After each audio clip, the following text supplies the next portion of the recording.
어, 저는 어릴 적부터 교회에 다녔는데요. 저희 부모님은 교회 다니지 않으셨어요. 그런데도 야, 교회 가면 착한 말 해주고 착한 아이 되게 한다더라. 그러니까 교회 가라. 그래서 저를 교회에 보내셨는데요. 주일 아침이면 저희 선생님과 아이들이 저희 집 문 앞에서 이렇게 부릅니다. 희수가 교회 가자. 이렇게 부르는데요. 여기에 운율이 있어요, 여러분.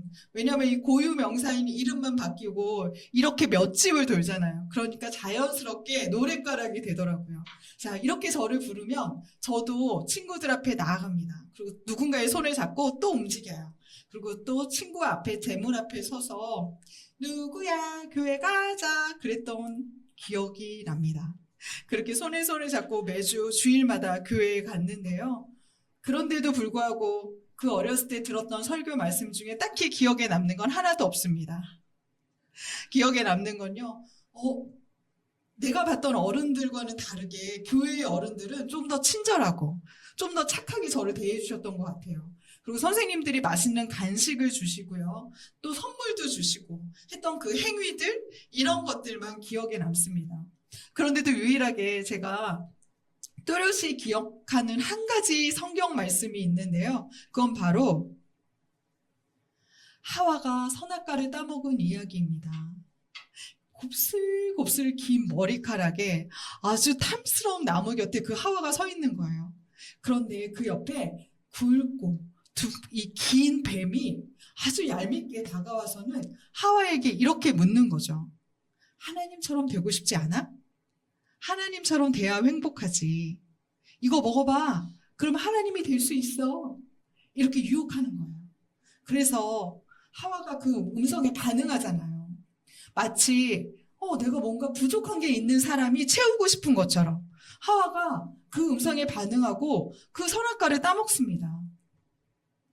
뭐가 부족했을까요? 하와는 그곳에서. 왜 그렇게 하나님처럼 되고 싶었을까요? 이런 생각을 하면서요. 제가 그때 들었던 제 마음의 생각이 있습니다. 이런 마음이 드는 거예요. 다 하와 때문이야.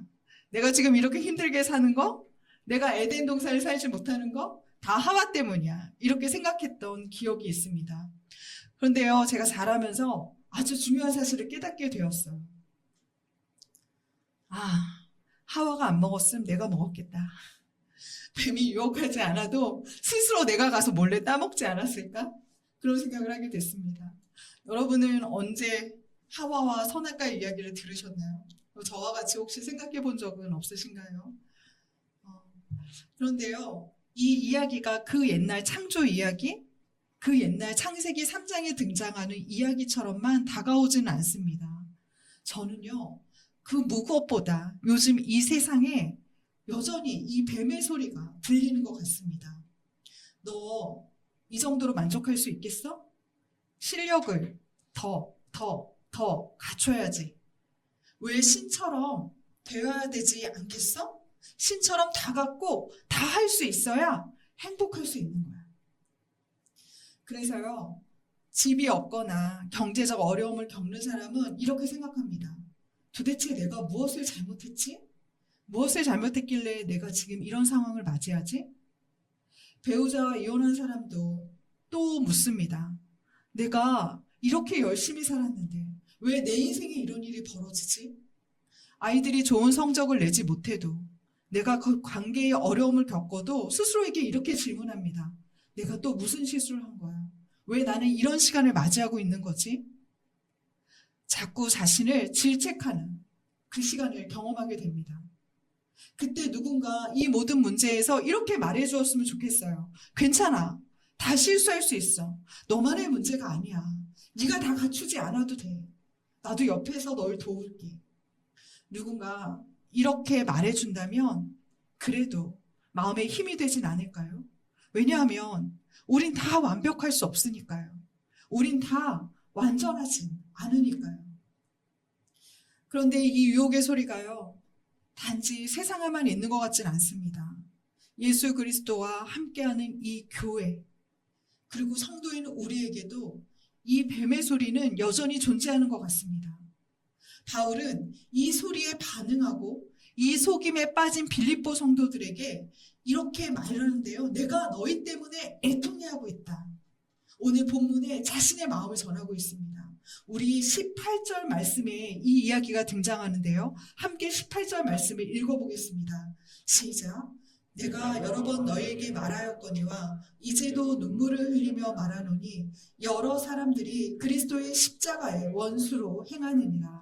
여기서 눈물을 흘리며 라는 표현은요, 단지 그냥 조용히 흐르는 눈물을 말하는 게 아닙니다. 참을 수 없는 슬픔으로요, 통곡하며 애통해야 하는 모습을 표현하고 있는 거예요. 그러면 바울은 왜 이렇게까지 통곡하고 있는 걸까요? 그 이유는요, 세상이 아닌 교회 안에서 예수님의 이름을 말하면서도 실상은 십자가의 원수로 행하는 자들 때문입니다.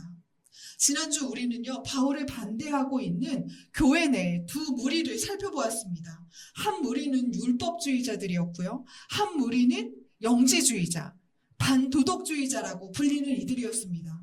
이들은 사실은 정반대의 사상을 가지고 있지만요, 바울은 이들 모두가 십자가의 원수다라고 얘기하고 있는 거죠.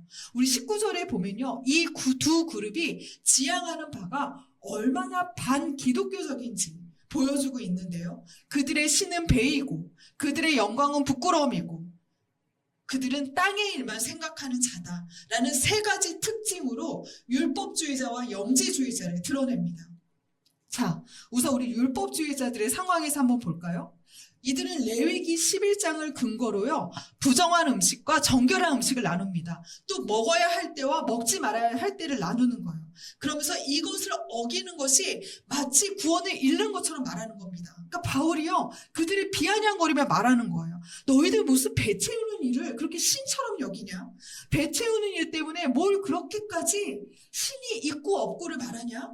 라고 말하면서 니들은 배가 신이냐? 라고 말하는 거예요. 그러면서요, 또 하나는 이들이 구원의 조건으로 말하는 것이 할례잖아요. 너희들 유대인이 돼야지 구원받을 수 있어. 그러면 유대인처럼 할례를 받아야 돼 라고 말하잖아요. 근데 이 부분에 대해서 또 바울이 이렇게 말하는 겁니다. 야, 그 부끄러운 거 남들 다 감추고 다니는 것을 자랑하면서 그걸 영광이라고 말하냐? 너희들의 영광은 부끄러움에 있구나 라고 말하는 겁니다. 또 이들이 그렇게 자랑하는 규례와 의식, 민족성, 이 모든 것을 외적 조건에 집착하면서요, 십자가 외에, 예수님 외에 이 모든 것을 행하여야 한다라고 말하는 것에 대해서요, 니네는 정말 너희의 몸만 땅에서 자랑하는 일만 생각하는구나 라고 비아냥거리는 거예요. 그래서 너희가 은혜로 받지 않고, 여러분 은혜는 뭡니까? 은혜는 거저주는 것이잖아요. 그 은혜를 거저주는 것을 그대로 받지 않고 니네가 여기에 여러 가지 행위에 값을 붙여서 팔려고 하는구나.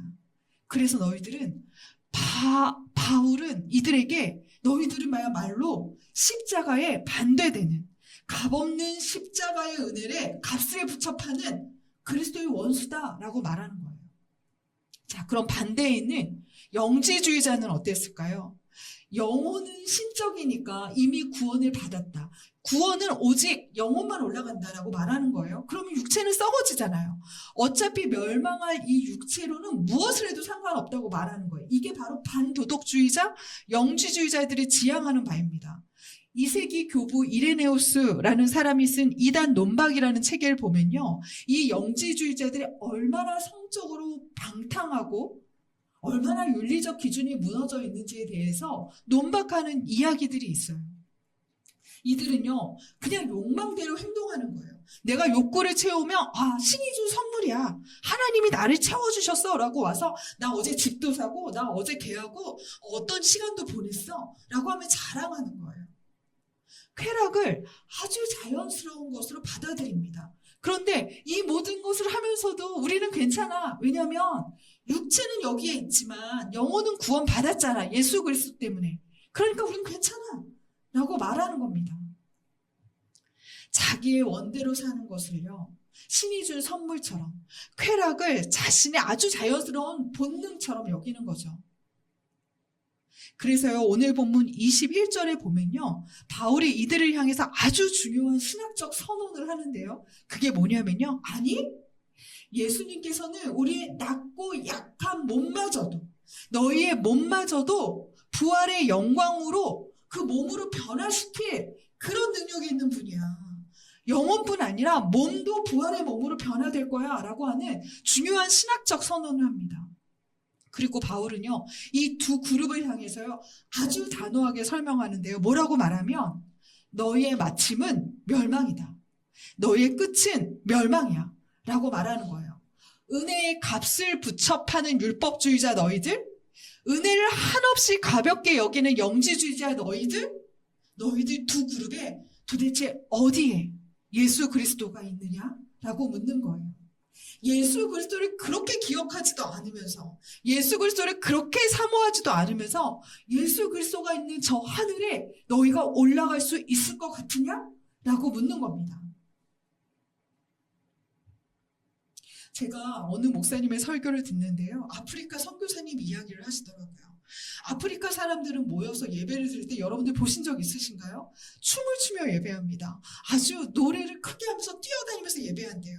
그분들과 그렇게 예배를 드리고 흩어지는데요, 1년, 2년이 지나도 그들의 일상이 변하지 않더랍니다.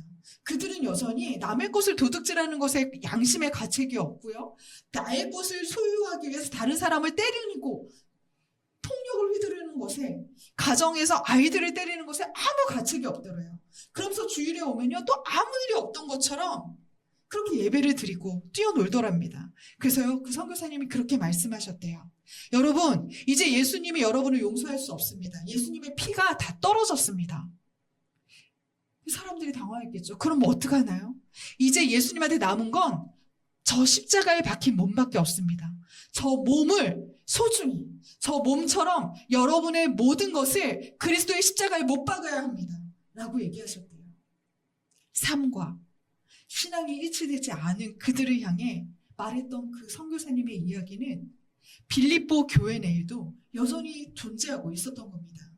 그래서요, 바울은 이 두 그룹과 대비될 만한 참된 성도의 삶을 제시하는데요, 그게 바로 20절에 등장합니다. 우리 다 같이 20절 말씀 읽어보도록 하겠습니다. 시작. 그러나 우리의 시민권은 하늘에 있는지라 거기로부터 구원하는 자 곧 주 예수 그리스도를 기다리노니. 여러분, 여기에 등장하는 시민권의 원어는요, 폴리튜오마이라는 단어예요. 이 말은요, 시민처럼 사는 거예요. 그 나라의 시민처럼 사는 것이 폴리튜오마이라는 언어입니다. 이 단어는요, 당시 빌립보 성도들에게는 너무도 익숙한 단어였어요. 왜냐하면요, 당시 로마는요, 이탈리아 반도뿐만 아니라 마게도니아, 동방의 제국까지 아주 폭넓게 제국을 이루고 있었잖아요. 자, 그러면 그러다 그렇게 큰 제국을 이루면 황제는 어떤 생각을 할까요? 언젠가는 이들이 나를 반역하지 않을까? 이들이 언젠가는 로마로 쳐들어오지 않을까? 라고 하는 두려움이 있었을 거 아니에요. 그러니까 황제가 세운 정책이 있었는데요. 바로 자신을 위해서 목숨을 바쳐 싸웠던 태역한 군인들, 충성스러운 군인들을 그 식민지로 다 보내는 겁니다. 그곳에 보내서요, 그들에게 자, 여기서 로마 사람처럼 살아야 돼. 로마의 문화대로, 로마의 법대로, 로마의 풍속대로, 로마인 나, 황제를 숭배하면서 이 땅에서 살아야 돼 라고 명령하는 거예요. 자, 그러면요, 그 명령을 받은 군인들은요, 식민지로 갑니다. 그곳에서 여전히 충성스럽게 로마의 황제를 숭배해요. 그리고 로마의 법을 보여줘요. 그리고 우리의 법이 얼마나 우월한지, 우리의 윤리성이 얼마나 탁월한지를 그 땅 원주민들에게 보여주는 겁니다. 그래서 그 식민지에 있는 그 피정복자들이 로마 문화는 멋있구나, 나도 로마인처럼 살고 싶다라는 생각을 갖게 하는 거예요. 그렇게 로마를 꿈꾸게 하는 겁니다. 자, 그렇다면 거기에 살고 있는 이 군인들, 보냄받은 이 군인들은 어떤 것을 갈망할까요? 언젠가는 내가 본국에 가서 로마 황제 곁에 있기를 기다리지 않을까요? 그리고 하루라도 빨리 황제가 와서 우와, 너 여기서 이렇게 살아냈어? 이렇게 로마인처럼 살아냈어? 라고 상 주기를 기다리지 않겠습니까? 바울은요, 이 정치적, 그때의 시대적 배경을 그대로 가져오는 거예요. 그러고 나서 이렇게 말하는 겁니다. 우리는 하늘의 삶을 보여주는 하늘 시민권자입니다. 언젠가 우리의 왕이신 예수 그리스도께서 오시면 우리를 칭찬하시고 상 주실 것입니다. 여기 20절에 등장하는 기다리노니라는 단어는요, 그냥 소망하는 수준이 아니에요. 우리 아까 찬양에 불렀듯이요, 간절히, 애타게, 갈망하며 기다리는 겁니다. 이 단어는요, 신약 성경이 총 8번 등장하거든요. 그 중에 6번을요, 바울이 사용해요. 바울은요, 하늘 시민으로서 이 땅에 살면서 그 누구보다 예수 그리스도의 재림을, 그분을 다시 오셔서 칭찬해 주실 그날을 갈망하고 있었던 겁니다. 그래서요, 오늘 본문 시작하는 17절에서는요, 아주 자랑스럽게 말하는 거예요. 나를 좀 보세요. 나를 좀 보세요. 내가 어떻게 살아내는지 좀 보세요. 그리고 나처럼 살아내 보세요. 나처럼 예수를 갈망하며 살아내는 게 하늘 시민권자입니다. 바울은 그렇게 말하고 있습니다. 자, 그렇다면 이 땅에서 하늘 시민권자로 살아야 되잖아요. 근데 그건 결코 쉽지 않습니다. 다른 영역에서 다른 이의 명을 받는다는 건 결코 쉽지 않아요. 그래서요, 바울은 우리에게 아주 중요한 팁 하나를 주는데요. 그 팁이 바로 4장 1절에 등장합니다. 우리 4장 1절 말씀 다 같이 읽도록 하겠습니다. 시작. 그러므로 나의 사랑하고 사모하는 형제들, 나의 기쁨이요 면류관인 사랑하는 자들아, 이와 같이 주 안에 서라. 자, 첫 번째는요, 너희가 얼마나 사랑받고 있는지 기억하라 라는 명령이에요. 여기 사랑하고 사모하는 이라는 이 단어는요, 사실 그 원어로 보면 수동태입니다. 그러니까 너희는 엄청 사랑받고 있어. 어떤 이들은 자기를 자랑하고 어떤 사람들은 자기의 쾌락을 기쁨으로 삼는데, 나는 너희들이 내 기쁨이고 너희들이 내 자랑이야. 난 너희들을 엄청나게 사랑하고 있어.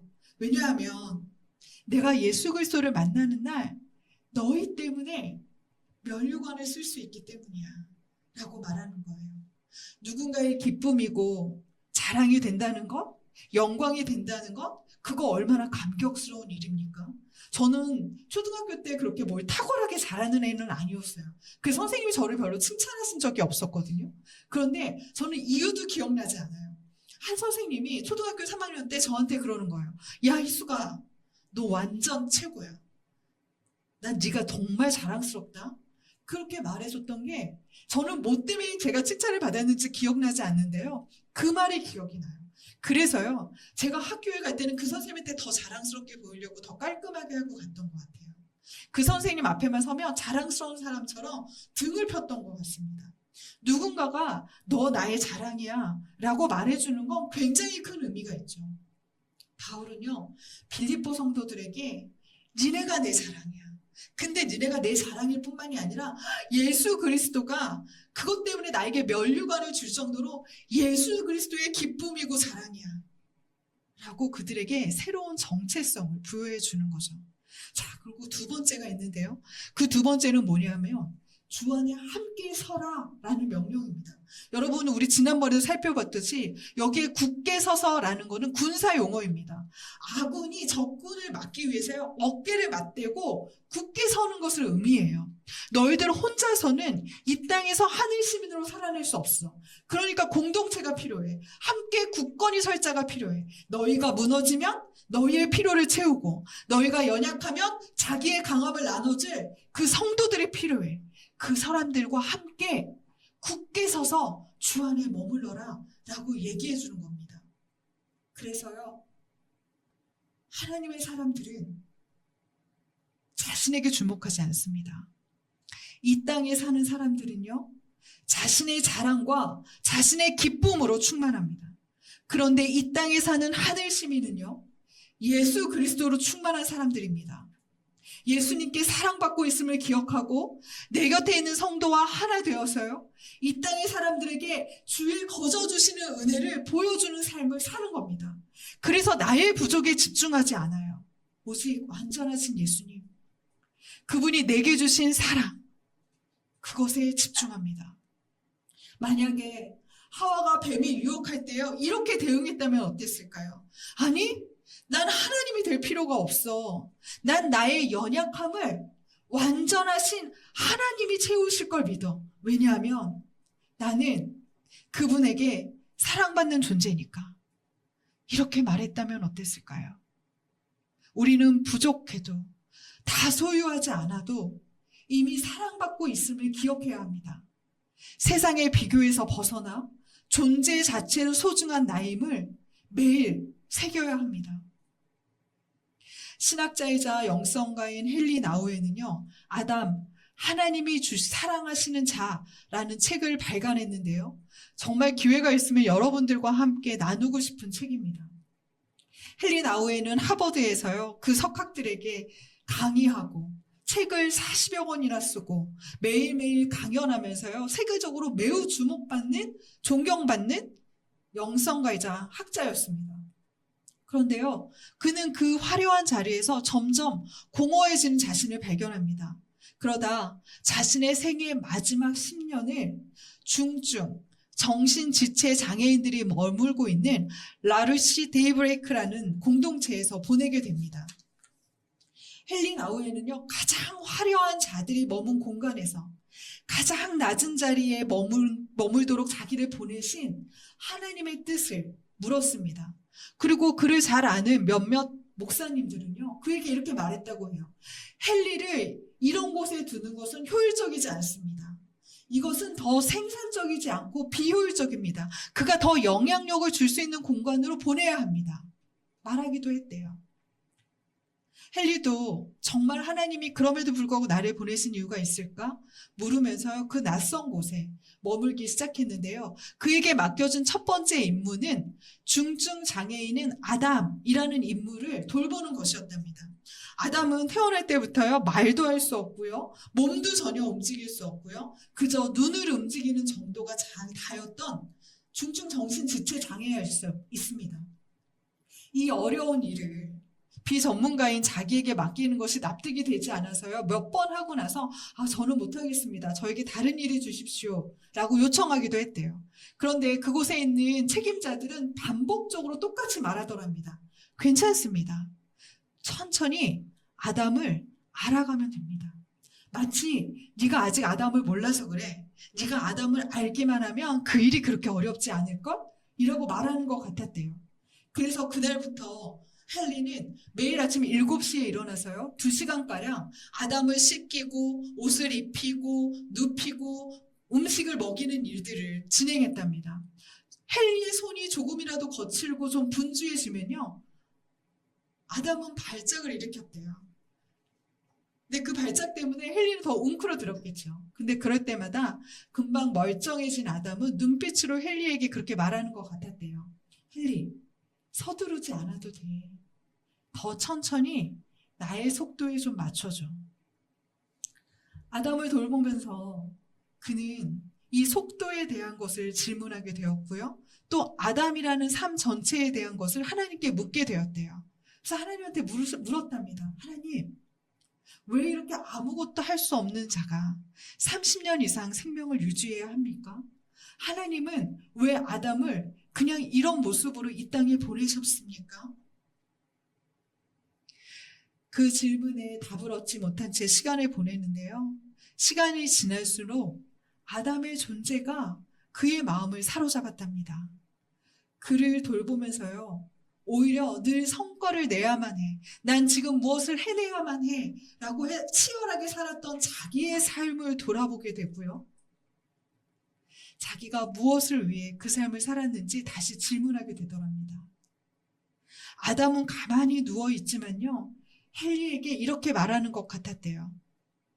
성과가 아니라 내 주위의 아픈 자들과 함께 머무는 거, 그게 더 중요한 거야. 가만히 누워있는 날 좀 봐. 아무것도 하지 않지만 난 존재로 모든 사람에게 사랑받고 있잖아. 많은 사람들은 돌아가면서 아담을 돌보았는데요, 그들이 오히려 아담을 돌보면서 몸과 마음을 더 회복하게 되는 것을 헨리는 보게 되더랍니다. 그리고 헨리 역시 어느 순간 가만히 누워있는 아담에게 자신의 이야기를 하게 되더래요.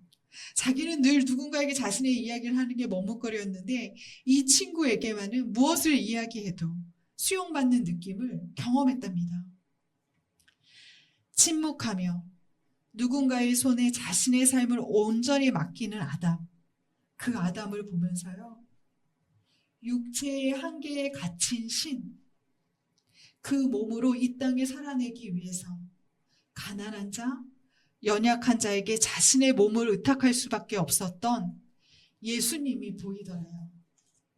그리고 아무것도 할 수 없는 아담이지만 사랑을 주고 또 받기에 전혀 그 존재로 부족함이 없는 아담을 느낄 수 있게 되더랍니다. 그런 아담을 보면서요, 나우에는 모든 삶에는 그냥 존재 자체로 의미 있고 가치가 있구나 깨닫게 되었답니다. 아담은 34살의 나이에 주님 품에 안겼는데요. 그의 장례식에서 헨리 나우에는 직접 추도사를 낭독했답니다. 그 일부를 제가 읽어드리겠습니다. 나는 혼자의 성취에 매여 살았지만 아담은 나에게 존재가 행위보다 중요하다고 가르쳐 주었습니다. 나는 늘 무엇을 이루어야 한다는 강박 속에 살았지만 아담은 하나님 앞에서는 그저 있는 그대로의 내가 사랑받는 존재임을 알려주었습니다. 아담은 단 한마디도 말하지 않았지만 우리는 아담을 통해 하나님의 사랑을 배웠고 그 사랑은 이제 우리 안에 살아있습니다. 헨리 나우에는 아담을요, 자신의 영적 스승이자 하늘 사랑을 깨닫게 해준 가장 아름다운 하나님의 형상이었다고 고백합니다. 사랑하는 성도 여러분, 우리 모두는 불완전합니다. 그 불완전은 하나님의 의도하심입니다. 우리를 더 연합하게 만들려는 하나님의 장치입니다. 너는 그 모습 그대로 사랑받을 수 있어. 너는 그 모습 그대로 존재 자체로 이미 소중해. 라고 보여주시는 하나님의 은혜를 경험하게 하시는 주님의 선물입니다. 우리가 성취와 비교에 지쳐갈 때 주님은 우리에게 동일하게 말씀하십니다. 너는 내 기쁨이야. 너는 내 자랑이야. 너는 이런 내 마음 안에 그저 굳게 서면 돼. 세상이 말하는 완벽해야만 한다 라는 뱀의 소리에 우리는 반응하지 않아도 되는 하늘 시민입니다. 금광석은요, 1톤의 돌에 단 3g의 금만 있어도 아주 가치 있는 광물이 된답니다. 그저 1톤의 돌덩어리에 3g의 금만 있어도요. 그러면 우리의 삶이 아무리 가치가 없어도요, 우리 안에 예수 그리스도만 있다면 그 존재로 우리는 소중하다 여겨지지 않겠습니까? 우리는 부족하지만 이미 소중한 존재입니다. 우리 이 시간 온전히 주님 앞에 좀 나아갔으면 좋겠습니다. 우리가 완전하지 않은 이유는요, 그분이 완전하시기 때문입니다. 우리 그분의 완전하신 가운데 좀 서면 어떨까요? 바로 우리가 주의 완전하심에 기대어 우리의 부족을 채우는 것, 이게 바로 하나님이 원하셨던 에덴 동산의 모습 아니겠습니까? 부족해도 실패해도 무능해도 괜찮습니다. 왜냐하면 우리 안에 예수님이 계시니까요. 온전히 사랑받는 자, 바로 이 정체성이 이 땅에 사는 하늘 시민의 모습입니다. 우리 다 같이 완전하신 나의 주, 이 찬양을 주님에 올리는 나의 고백처럼 찬양했으면 좋겠습니다.